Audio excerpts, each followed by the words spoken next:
Como ya hicimos con el Montpellier, vamos a recordar a otro equipo histórico y no es otro que el Mónaco de 2017. ¡Vamos allá!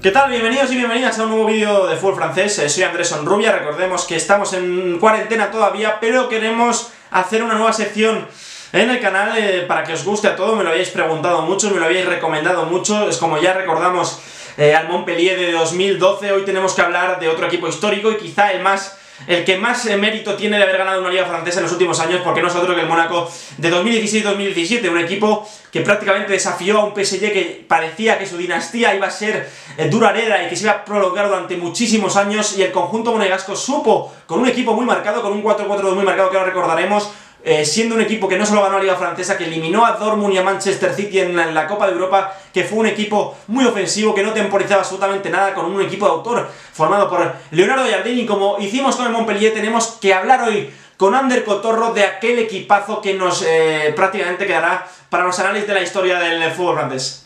Bueno, como habíamos hecho con el Montpellier, nadie mejor que Ander Cotorro para hablarnos de este Mónaco de 2016-2017, campeón de la Liga Francesa, semifinalista de la Copa de Europa. Bienvenido, Ander, otra vez al canal. ¿Qué tal? Muy buenas, encantado de estar aquí otra vez.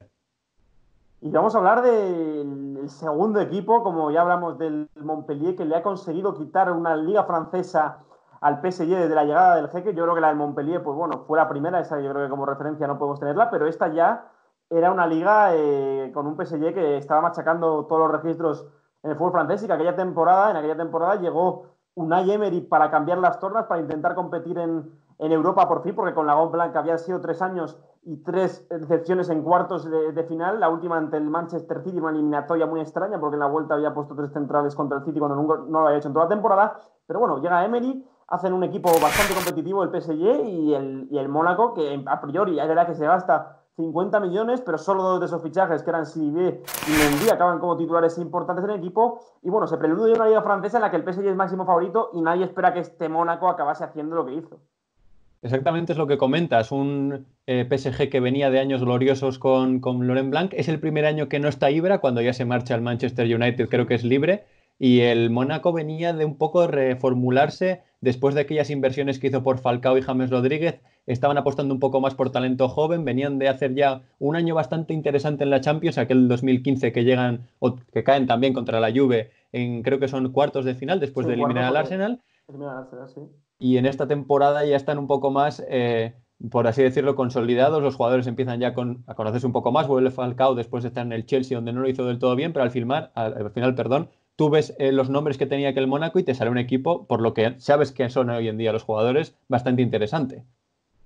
Sí, bastante interesante, y hay que mencionar que la temporada para ellos empieza a finales de julio. Empieza a finales de julio porque tienen que jugar previas de Europa League. Una la juegan contra el Fenerbahce, una eliminatoria muy dura para el Mónaco, que acaba ganando en el Louis II con gol de Valère Germain, que fue una eliminatoria trepidante aquella. Y luego llega el Villarreal, ¿no? Luego llega el Villarreal en la previa, juegan contra un Villarreal que se había marchado justo Marcelino García Toral por discrepancias con la directiva. Llega Fran Escribá, es verdad que aquel Villarreal, pues por plantilla, era un equipo que perfectamente le podía plantar cara al Mónaco, que se había quedado el Mónaco, de hecho, un año antes fuera contra el Valencia, en aquella eliminatoria que pasa el conjunto Che con un Espíritu Santo. Y aquel Mónaco ya ante el Villarreal ya se empieza a ver un equipo muy, muy ofensivo, muy ofensivo, que tiene extremos muy rápidos, que es muy vertical, que no temporiza absolutamente nada. Y ahí ya se empiezan a ver rasgos de lo que sería a la postre uno de los mejores equipos de la temporada en Europa. Sí, un equipo que empezó a dejar destellos de lo que podía acabar siendo, sobre todo cuando ya en el tramo final, en la segunda parte de la temporada empieza a entrar Mbappé de manera constante ya. Un equipo que luego repasaremos las cifras, pero es que son realmente espectaculares, la cantidad de goles, la cantidad de partidos que ganaron de goleada, y luego aparte jugadores que te permiten hacerlo, como puede ser Lemar, como puede ser el mismo Mbappé, también Bernardo Silva, que al final conduciendo el balón sí que te puede dar paso a esas transiciones rápidas que comentas y que te acaban permitiendo pasar por encima de los rivales. Pero sí, aquella eliminatoria contra el Villarreal ya te dejaba ver un poco lo que había sido la evolución que había tenido el equipo con respecto al que había caído contra el Valencia con un gol de Negredo en el Luis II en la temporada 2015-2016. Sí, bueno, empieza la temporada bastante bien el Mónaco. Bueno, venía haciendo papeles muy interesantes porque llevaba siendo segundo bastantes años en la Liga Francesa, se está sentando como el segundo mejor equipo de Francia, pero ya empiezan los partidos clave, ¿no? Porque, por ejemplo, el Mónaco, el primer partido en el que yo ya empiezo a ver que este equipo puede hacer cosas muy interesantes es sobre todo más allá de la Champions League, porque le toca un grupo con Tottenham y Leverkusen y a los dos los pasa por encima con total contundencia, es en la Liga Francesa, ante el PSG. Un 3-0, que yo creo que es un repaso antológico que le hace Leonardo Jardín a Unai Emery. Es un 3-0 muy contundente, es una de las peores derrotas del PSG desde la llegada del Jeque en la Liga Francesa. Y ese día ya empezamos a ver ese 4-4-2 con extremos que se convierten en media puntas, con laterales muy ofensivos, con Benjamin Mendy y Djibril Sidibé pesando prácticamente el área arriba en los 90 minutos. Pero aquel día, como hemos dicho en el anterior vídeo que hicimos en esta sección con el Montpellier, el partido ante el PSG es el que ya les empieza a poner en perspectiva de que este Mónaco no está lejos del equipo de Emery. Es que al final nos pasa un poco con todos estos equipos revelación que hasta que no les vemos ganar al equipo que en teoría es el mejor, el que debe ganar la liga, no nos los terminamos de creer del todo. Por ejemplo, todo el mundo recordará la victoria del Leicester City en el Etihad jugándose la liga, pues aquel día ya nos lo empezamos a tomar en serio. Un poco lo mismo pasa con el Mónaco en esta temporada. A mí también, aparte de ese partido, otra ocasión en la que me pareció que este equipo era serio fue la eliminatoria contra el Borussia de Dortmund, que la ganan bastante, entre comillas, fácil, aunque es verdad que pasa el incidente este que ponen una bomba en el Sí. autobús del Borussia Dortmund antes del partido y que no estaban quizás del todo metidos, pero al final fue una actuación muy seria ante un equipo que venía a hacerlo muy bien y que ya les colaba en semifinales de la Champions, que es un paso ya muy serio, porque no estamos hablando de la liga francesa que quizás no puede estar a la altura de otras ligas por lo que dices tú muchas veces en Twitter, que es una liga que ha perdido competitividad en Europa, pues es un equipo de esa liga que no es en teoría el mejor y que se mete en semis de Champions. Y eso fue también un hito importante de este equipo que creo que tenemos que tener en cuenta. Sí, sí, no, totalmente. Es que en aquella Copa de Europa, bueno, también es clave el partido en París, ¿no? En ese gol de Bernardo Silva en el 91, que Areola puede hacer algo más, pero acaba empatando a dos el Mónaco. Hay varias claves, ¿no? Yo creo que, como he dicho, ese partido, hemos dicho el partido ante el PSG, pero a mitad de temporada, un poquito antes, irrumpe un chaval llamado Kylian Mbappé en la plantilla del Mónaco. Es verdad que esa pareja formada por Falcao y Valère Germain estaba funcionando muy bien, pero el que realmente les permite competir por la Liga Francesa y sobre todo en la Copa de Europa, ¿no? Porque recordemos que Kylian Mbappé en el Etihad, en su primer partido de eliminatoria de Champions, hace un partido descomunal en el campo del City y nos deja todos anonadados. Pero sí es cierto que la aparición de Kylian Mbappé le permite al Mónaco ser todavía más ofensivo, ser un equipo increíblemente vertical, ser un equipo que además te maniata al contragolpe, y la aparición de Mbappé, yo creo que sin ella el Mónaco podía haber peleado por la Liga Francesa, pero no es lo mismo Valère Germain que Kylian Mbappé.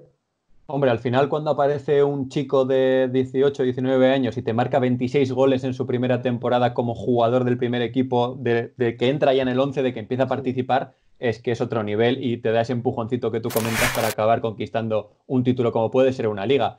Yo recuerdo en aquella temporada ver, es una rutina, cuando te despiertas un lunes, el vídeo del canal oficial de la Liga Francesa de todos los goles de la Sí. jornada y recuerdo ver a Mbappé apareciendo y decir, ¿quién es este chico? Y goles de todos los tipos, ¿no? No el Totalmente. estereotipo que tenemos de Mbappé de jugador que el espacio te destroza, que es capaz de coger, eliminar rivales en conducción. No, no, también goles de delantero centro puro, de rematador dentro del Sí, área, de sí. saber aprovechar los rebotes, saber estar en el lugar sitio en el momento exacto. Al final, un jugador muy completo que acaba dando un empujoncito más porque Germain, como tú comentas, sí que estaba metiendo goles, venía a hacer un año bueno en el Niza, ese año en el Mónaco también fue bueno, pero el que te da el salto de calidad, el que te permite irte a los ciento y pico goles, a los 90 puntos y ganar la liga, es Kylian Mbappé, que ya vemos lo que es hoy en día.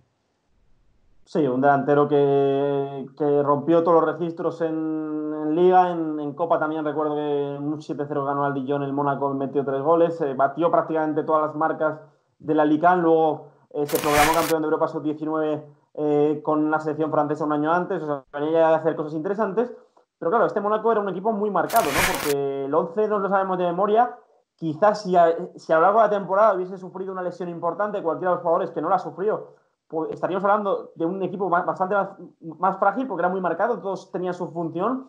Y si te parece, vamos a analizarlo poco a poco. Bueno, para empezar, en defensa no hay ningún jugador top mundial, porque bueno, está el portero Subasic, que luego hizo un gran mundial posteriormente con Croacia, pero no es un gran portero en líneas generales.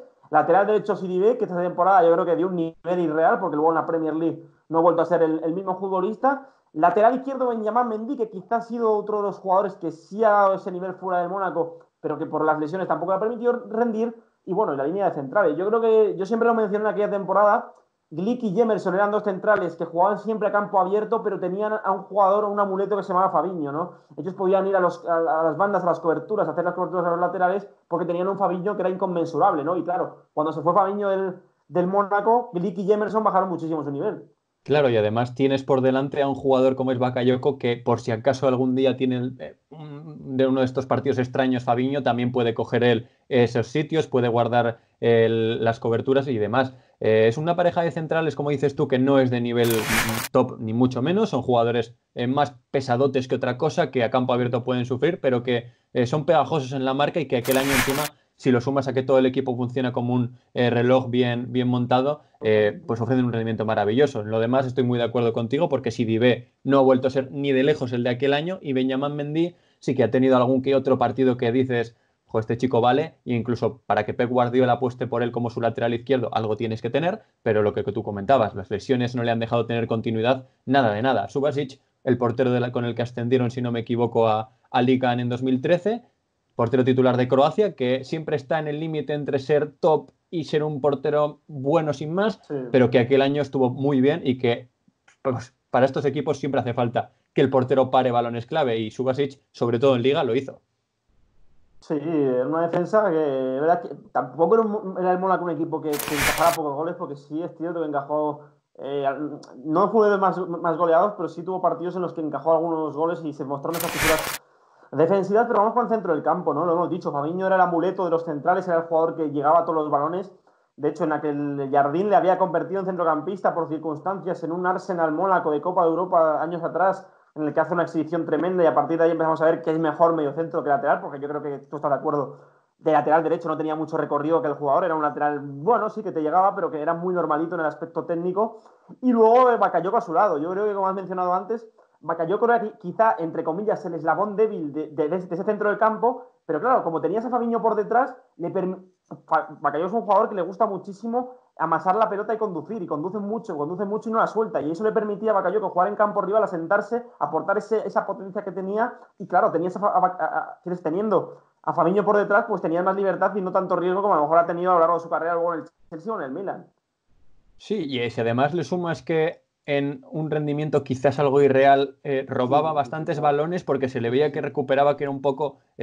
tú comentas, Fabinho era así, el que daba seguridad, el que sabías que iba a estar ahí, pero Bakayoko quizás más en campo contrario que en campo propio, sí que robaba bastantes balones con esa presencia física que tenía, y además si tienes un jugador como Bernardo Silva al que le puedes dar el balón y él va a hacer todo, pues lo que tú comentas, se asienta en campo rival, buscas a Bernardo Silva, que es el que te va a hacer que pasen cosas. Un centro del campo que hemos visto que en realidad el bueno era Fabinho, porque sí que es cierto que de lateral, pues normalito, yo recuerdo, creo que llegó a debutar con Mourinho en el Real Madrid, pero que nada del otro mundo, y cuando pega ese...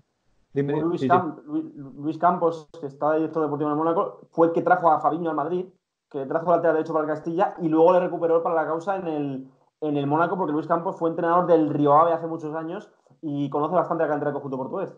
Sí, y cuando pegó ese salto, como tú comentabas, al centro del campo, ya se ve que es un jugador con más cosas que ofrecer, que quizás se siente más cómodo, que ese despliegue físico le permite tapar huecos, que sabe sacar el balón jugado de atrás de una manera bastante limpia y además en ese ensamblaje que hizo Leandro Jardín para hacer un equipo, como tú comentas, muy ofensivo, se complementaban muy bien. Por eso ya hemos visto que desde que se han separado, Fabinho, porque es bueno, sigue siendo muy bueno, pero Bakayoko nunca ha vuelto a ser el que fue en aquel año. Sí, bueno, yo creo que hay varios jugadores que tuvieron un nivel bastante irreal, como he mencionado. Ahora vamos a mencionar a uno que también lo tuvo. Bueno, vamos por los extremos, ¿no? Eran extremos que sobre todo se ponían de forma paralela a los centrocampistas para ofrecerles líneas de pase y sobre todo para ensanchar el campo con los laterales. Tomás Lemar en la banda izquierda, Bernardo Silva en la derecha. Yo creo que ya coincidíamos todos que en aquella época Bernardo Silva era el mejor jugador de la línea de tres cuartos del Mónaco, porque ya se le veía un futbolista con una técnica superdotada, que en espacios reducidos te rendía, que tenía una conducción pegada al pie que combinaba potencia y técnica y que era muy complicado frenarle. Pero también Tomás Lemar hizo una temporada muy buena, ¿no? Venía de hacerlo muy bien con el conjunto monegasco, era un extremo con una técnica también muy privilegiada, era muy hiperactivo, ¿no? Era un jugador que no temporizaba, que siempre miraba la portería rival. Luego cuando se fue Bernardo Silva, cuando bueno, cuando hubo esa migración de jugadores del Mónaco por su buen hacer en la Liga Francesa, Lemar se convirtió casi ya en un media punta, pero era un extremo que se cerraba mucho y aprovechaba su gran técnica y su gran disparo para prácticamente agitar los ataques del Mónaco.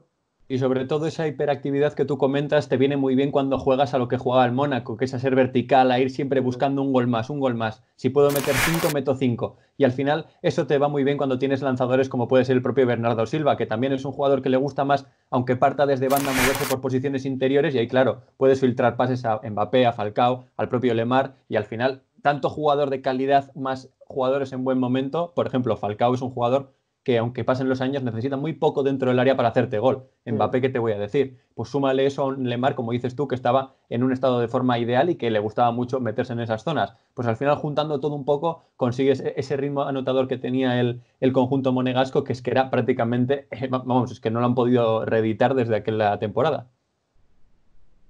No, es que el nivel de... Bueno, también yo creo que en estas temporadas se tienen que juntar todos los astros para que todos rindan, ¿no? Porque te contagias del nivel del equipo, lo hemos visto en el vídeo que hicimos del Montpellier, que luego al final pocos jugadores han llegado a su cenit futbolístico. También le pasó al Leicester, salvo Bardio, Marés o algún jugador más, no han llegado a su máximo nivel. Y vamos ya con el ataque. Bueno, aquí tenemos a una dupla que fue demoledora en Francia, ¿no? Llegaron a 60 goles en todas las competiciones entre ambos. Radamel Falcao, que venía de un bajón tremendo por esa lesión que sufrió, que le dejó sin Mundial de 2014, que ya parecía que no iba a volver a ser el Falcao, el tío que todos queríamos ver, y un chaval llamado Kylian Mbappé, que yo creo que tiró del carro en las últimas jornadas, porque en Mónaco en las últimas jornadas se enfrentó a bloques muy bajos, que ya sabían a qué jugaba el conjunto de Leonardo Jardín, pero poco importó eso, porque Kylian Mbappé se encargó de tirar del carro y de demostrar que era uno futbolista, que era y es uno de los promesas o presentes más espectaculares de la historia de la Liga Francesa, y bueno, una dupla que se complementaba de maravilla, ¿no? Porque mientras Falcao arrastraba a los centrales, Mbappé iba al espacio, o viceversa, y que dieron un nivel espectacular en la Liga Francesa. Falcao, que como tú comentas, venía de intentar encontrarse otra vez al máximo nivel, pasos por la Premier en Manchester United y Chelsea que no funcionan para nada bien. De hecho, se ve que no es el mismo de antes, no es ese delantero al que tú le tiras un tractor y lo mete en la portería, pero como que se empieza a encontrar cómodo en un proyecto en el que es el líder indiscutible del ataque, con esa pareja que tenía en un primer momento que era Valère Germain, que es un poco esa función que dices tú, de yo arrastro y tú aprovechas el hueco que yo dejo o al revés, y luego aparece Mbappé que ya le da un nivel espectacular al ataque, que entre los dos se encargan de destrozar a todas las defensas porque ganan infinidad de partidos por goleadas y goleadas serias. Hablamos de 4, 5 y 6-0. E incluso Falcao vuelve allá a sus cifras de antes de ir al Mónaco, antes de lesionarse en aquella primera temporada en la rodilla. Pues claro, al final con dos delanteros de nivel top, que el gol al final es lo que marca quién gana en este juego que es el fútbol, acaba con el Mónaco levantando el trofeo, que encima lo levanta Falcao siendo capitán del Mónaco.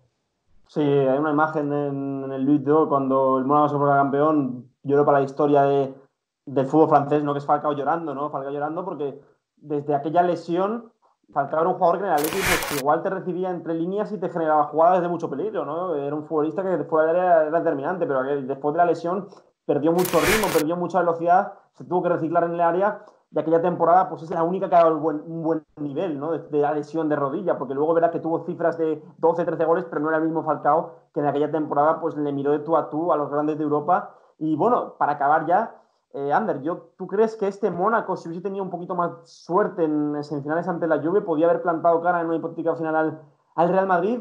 Obviamente son hipótesis, pero yo creo que en aquel partido en el Louis II, el Mónaco a la Juve la tiene encerrada 25 minutos en el campo en el partido de ida. Buffon tiene que intervenir varias veces. Hay varios remates de Mbappé que no le salen como ante el Dortmund, que le salen muy centrados, pero yo creo que el Mónaco tuvo contra las cuerdas a la Juve. De hecho, en el partido de vuelta en Italia hace Buffon una parada descomunal, no me acuerdo el disparo de quién fue, pero fue un paradón tremendo con 0-0 en el marcador. Pero yo creo que ese Mónaco, encima se encontró un Higuaín que sería metido 2 goles, pero yo creo que ese Mónaco podía haber hecho algo importante en Europa. Es que fueron semifinales, es que claro, estamos hablando del Mónaco, pero es que llegó a semifinales de la Copa de Europa y no ha calificado la final, pero a la Juve la tuvo durante 25 minutos en su área encerrada, ¿eh? Tanto como decir que al Madrid le habría competido bien, no me atrevo porque ese Real Madrid estaba en una escala de nivel superior. A la Juve, de hecho, le pasa por encima en la segunda parte. Pero a la Juve en las semifinales, yo recuerdo aquella temporada que estaban Barzagli, Chiellini y Bonucci muy, pero que muy bien, y que Mbappé les hace rotos, pero de de dejarles, pero vamos, desde que eran irreconocibles. Y son 3 centrales que, aparte de ser muy buenos defensores, porque si algo tienen esos 3 jugadores es que son buenos defensores, estaban en su momento álgido de forma. Y Mbappé, yo me acuerdo de pasarles por encima, de que cogía el balón, se giraba y no le podían ni ver. Y en ese partido de ida que decías en Francia, mejor dicho, en Mónaco, de pasarlo bastante mal la Juve, intentando achicar agua ante un equipo que llegaba por todos los lados, y que aparece Higuaín en quizás su mejor noche europea para marcar 2 goles, que son buenos goles, pero al final... Idénticos eran, ¿eh? Fueron asistencias de Alde, los dos. Pases atrás y tiros cruzados, creo que eran. Sí. Y además, al final... Dime. No, que ese Mónaco, de hecho, es que la Juve la tiene como ante el Dortmund y ante el City en el Louis II. La diferencia es que no entra la pelota, porque tú imaginas que se pone 1-0, la Juventus tiene que atacar sí o sí, y hay más espacios. Habría sido un contexto muy distinto, de verdad que son hipótesis, pero yo creo que ese equipo, como al Ajax del año pasado, hay que recordarle en la historia, ¿no? Porque es un equipo muy ofensivo que plantó cara a equipos espectaculares, plantó cara al Dortmund, plantó cara al City, pasó por encima del Tottenham en la fase de grupos, y creo que es uno de los equipos que más va a estar en la memoria en los próximos años de fútbol francés, porque ahora parece imposible quitarle la liga francesa al PSG. Totalmente. De hecho, eso te iba a decir, que si no llega a ser porque la pelota no quiso entrar, como ocurre muchas veces con estos equipos tan maravillosos que nos deja el fútbol, habrían llegado a la final, vamos, no tengo ninguna duda de ello, y te lo dice alguien que es aficionado de la Juventus. Parece complicado, sí, que alguien pueda ahora competirle al Paris Saint-Germain, pero claro, en aquel momento también lo parecía. Entonces, ¿quién nos va a decir a nosotros que ahora el Mónaco, te digo el Mónaco como te puedo decir, sí que es más complicado, pero Lyon, Marsella, ya sé que es tremendamente complicado, pero por decir equipos, ¿quién nos puede decir a nosotros que ellos no vayan a sacar una camada buena otra vez y acaben compitiéndole la liga al PSG? Que ojalá ocurra, porque la liga francesa era un campeonato muy bonito. En ese tramo en el que deja de ganar las ligas el Lyon y ganan Marsella, Lille, Montpellier y demás, pero ahora mismo pinta difícil. Esperemos, aquí tocamos madera, para que vuelva a ganar alguna liga un equipo que no sea el Paris Saint-Germain. Bueno, pues esto ha sido todo hoy. Hoy hemos analizado al Mónaco. A los que nos siguen en los comentarios, si queréis que recordemos a más equipos que hemos olvidado, dejar vuestro comentario y haremos la sección con Ander encantados. Así que, Ander, bueno, pues darte otra vez las gracias por haber estado aquí, por hablar de un equipo maravilloso, y nos vemos en el próximo vídeo. Muchas gracias a ti por... Hasta la próxima. Ya está, ¿no? Hala, sí. 23 hostia,